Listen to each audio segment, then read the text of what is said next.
रामेश्वर उरांव ने केंद्र सरकार द्वारा लाए गए कृषि कानून को वापस लेने की मांग को लेकर आज काला दिवस को समर्थन करने का फैसला लिया है। पार्टी के प्रदेश अध्यक्ष ने पार्टी के सभी पदाधिकारियों, जिला कांग्रेस अध्यक्षों, विधायकों, सांसदों को अपने अपने घर पर काले झंडे लगाने और काला बिल्ला लगाकर अन्नदाताओं के समर्थन में खड़े होने का निर्देश दिया है। आपको बता दें कि संयुक्त किसान मोर्चा द्वारा आंदोलन के आज 6 महीना पूरा होने पर काला दिवस का आह्वान किया गया है। देश के सभी, झारखंड के सभी कांग्रेस के जिलाध्यक्षगण, विधायक, पदाधिकारी, सांसद, पूर्व विधायक, पूर्व सांसद सभी अपने अपने घरों में काला झंडा लगाएंगे, काला बिल्ला लगाएंगे और हम मांग करेंगे केंद्र सरकार से कि ये काला कानून वापस लिए जाएं। जो न्यूनतम समर्थन मूल्य है वो सुनिश्चित किया जाए और किसान आंदोलन को समाप्त कराने के लिए किसान नेताओं के साथ अविलंब बात किया जाए। कांग्रेस अध्यक्षा श्रीमती सोनिया गांधी जी के नेतृत्व में वर्चुअल मीटिंग के बाद प्रधानमंत्री जी को 12 मई को पत्र भी लिखा गया था और यह मांग की गई थी कि यह काला कानून जो हमारे अन्नदाताओं ने शुरू किया है इसको समाप्त किया जाना चाहिए। उसमें समर्थन देने वालों में हमारे झारखंड के मुख्यमंत्री आदरणीय हेमंत सोरेन जी हैं, बिहार के नेता तेजस्वी यादव जी हैं।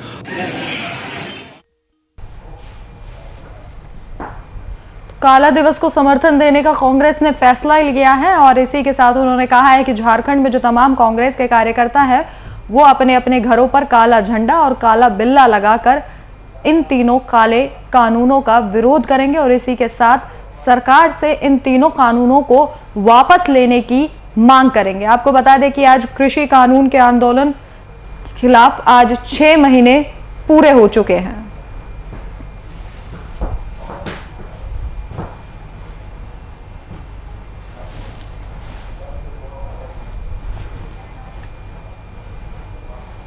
तो इस खबर पर ज्यादा जानकारी के लिए हमारे बिहार झारखंड के संपादक कुंदन कृतज्ञ जो लाइव जुड़ चुके हैं हमारे साथ। कुंदन जी, जिस तरीके से लगातार किसान हो या विपक्षी दल हो, तमाम राजनीतिक संगठन भी यही मांग कर रहे हैं कि जो तीनों काले कानून हैं उनको वापस लिया जाए और अब कांग्रेस ने भी कहा है कि आज वो भी काला दिवस मनाएगी और इसके साथ उन्होंने निर्देश दिए हैं कि जो तमाम कार्यकर्ता हैं वो अपने अपने घरों पर काला झंडा लगाए और काला बिल्ला लगाकर निकले। देखिए रखिए, यह कृषि कानून के विरोध में जो एक आंदोलन की शुरुआत हुई थी आज उसके 6 महीने पूरे हो रहे हैं। 26 नवंबर से इस आंदोलन की शुरुआत हुई थी और तब से लेकर 26 मई तक इन 6 महीनों के सफर में इस आंदोलन ने कई मुकाम हासिल किए, कई उतार चढ़ाव देखे और कई महत्वपूर्ण घटनाएं भी घटी हैं। अगर हम याद कर लें 26 नवंबर से शुरू हुई इस कहानी को तो 10 दिसंबर से 14 लेन की जो दिल्ली यूपी की सड़क है उस सड़क को किसानों ने जाम कर दिया था और तब से लेकर धरने पर बैठे हुए हैं और उसके बाद 26 जनवरी देश का गणतंत्र दिवस मनाया जा रहा था और जिस तरीके से राष्ट्रीय राजधानी दिल्ली में ट्रैक्टरों की रैलियां निकाली गई थी और जो दृश्य हमने देखे थे वो किसी भी गणतंत्र के लिए वो दृश्य काफी विचलित करने वाले थे। बिल्कुल। तो कृषि कानूनों के विरोध में 6 महीने के इस सफर में जो आज तक जो मकाम हासिल हुआ है, विपक्षी दलों का साथ मिला है, किसान संगठनों को, किसान नेताओं को,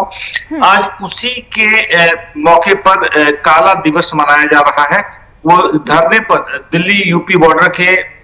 वहां धरने पर जो किसान बैठे हैं और साथ ही साथ पूरे देश में किसान कृषि कानून के विरोध करने वाले लोगों के बीच में आज का दिन काला दिवस के रूप में मनाया जा रहा है। और झारखंड में जाहिर सी बात है, चूंकि कांग्रेस भी कृषि कानून का विरोध कर रही है और यहाँ पर मौजूदा सरकार में एक सहयोगी दल की भूमिका में है, तो कांग्रेस ने भी पूरे राज्य में आज काला दिवस मनाने की घोषणा की है और इसके साथ ही कांग्रेस के प्रदेश अध्यक्ष वित्त मंत्री डॉक्टर रामेश्वर उरांव ने भी इस बात की घोषणा की है और अपने कार्यकर्ताओं को निर्देश दिए हैं कि काला बिल्ला लगाएं, अपने घरों पर काले झंडे लगाएं और आज के दिन को काला दिवस के रूप में मनाएं ताकि यह विरोध का स्वरूप, विरोध जो है वह केंद्र सरकार तक पहुंच पाए। राखी। बिल्कुल कुंदन जी, जिस तरीके से लगातार जो कृषि कानून है उनका विरोध देखा जा रहा है, लगातार यही कहा जा रहा है कि किसानों से बातचीत की जा रही है, सरकार की तरफ से यही कहा गया कि किसानों के साथ बातचीत की जा रही है, किसी ना किसी तरीके से समस्या का समाधान निकाल लिया जाएगा, लेकिन फिलहाल अभी भी किसान मानने को राजी नहीं है और लगातार यही कहा जा रहा है कि सरकार की तरफ से कुछ मांगे मान ली गई थी, लेकिन फिर भी किसान अपने हठ योग पर है और सरकार की किसी भी बात को मानने के लिए तैयार नहीं है। देखिए,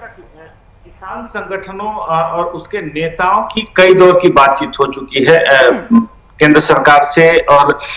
स्थिति यह है कि दोनों तरफ से एक डेडलॉक बरकरार है। और डेडलॉक के बाद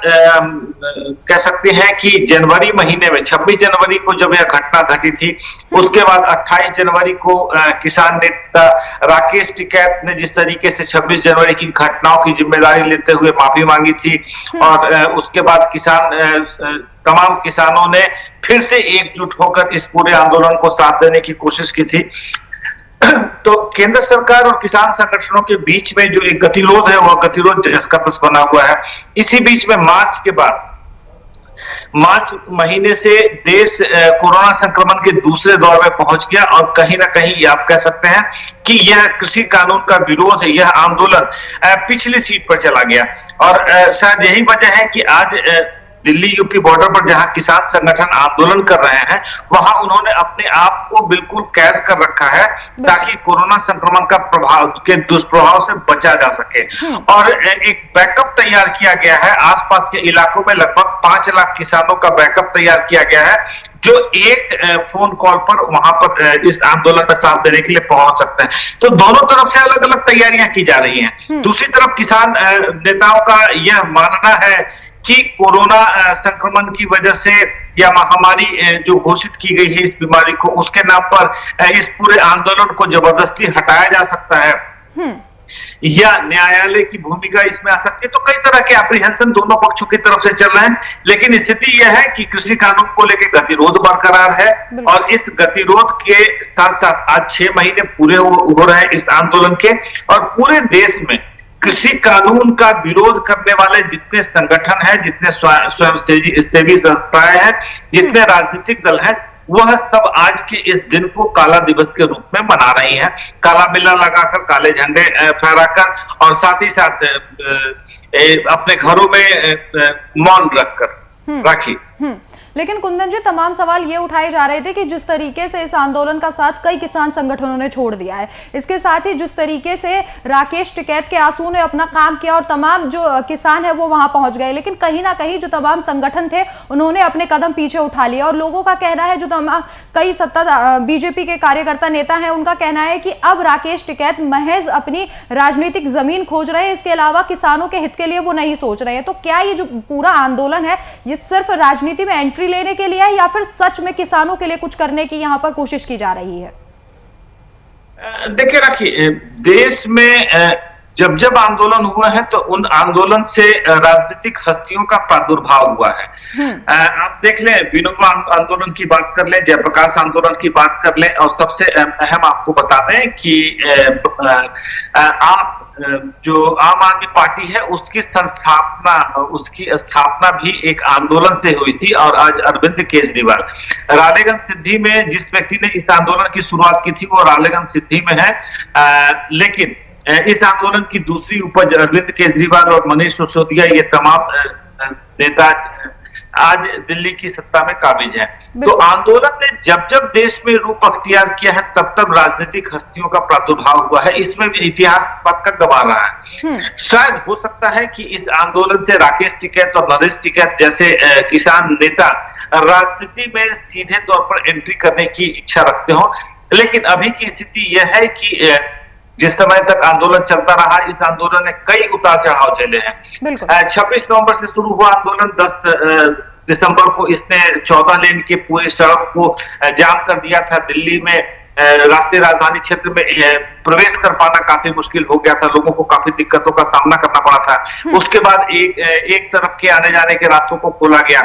फिर 26 जनवरी का भी हमने वो नजारा देखा, जिस 26 जनवरी के दिन पूरे दिल्ली में ट्रैक्टरें दौड़ती हुई नजर आई थी, और किस तरीके से वो एक दृश्य दिखा था। फिर 28 जनवरी को हमने राकेश टिकैत के आंखों से आंसू को निकलते देखा। तो यह बहुत सारी प्रक्रियाओं से गुजर के यह आंदोलन आज यहाँ तक पहुंचा है। कोरोना संक्रमण को लेकर तमाम किसान नेता जो धरने पर बैठे हुए हैं, उन्होंने अपने आप को सीमित कर लिया है, एक दायरे में बंद कर लिया है, ताकि कोरोना संक्रमण का खतरा कम से कम हो सके। आसपास के इलाके में किसानों को मोबिलाइज करके रखा गया है, उनका एक डेटाबेस तैयार करके रखा गया है, ताकि जरूरत पड़ने पर वो तमाम किसान एक फोन पर उपलब्ध हो सके और उस आंदोलन स्थल तक पहुंच सके। साथ ही यह भी संभावना जताई जा रही है कि कोरोना संक्रमण और महामारी के खतरे को देखते हुए केंद्र सरकार पूरे धरना को समाप्त करवा सकती है, जबरदस्ती वहां से हटवाया जा सकता है, या न्यायालय की भूमिका इसमें आ सकती है। इन तमाम एप्रीहेंशंस के बीच में जो बातें निकलकर सामने आ रही है कि कहीं ना कहीं यह आंदोलन अभी बैक सीट पर है। कोरोना संक्रमण देश में सबसे बड़ी समस्या के तौर पर देखा जा रहा है, और साथ ही यह भी देखा जा रहा है कि कोरोना संक्रमण से देश जब बचकर निकलेगा तब किसानों की बातें की जाएगी। और हो सकता है किसानों के साथ जो वार्ताओं का दौर चलता रहा है, इन वार्ताओं के दौर को फिर से आगे बढ़ाया जा सके। लेकिन क्या होगा, जब तक कोरोना संक्रमण से देश जूझ रहा है तब तक तो यह आंदोलन आप समझ के चले सेकंड सीट पर ही बैठा है। राखी, तमाम जानकारी हमारे साथ साझा करने के लिए आपका शुक्रिया। तो लगातार जिस तरीके से किसान अपने हठ योग पर हैं, ऐसे में अब झारखंड कांग्रेस भी काला दिवस आज मनाएगी।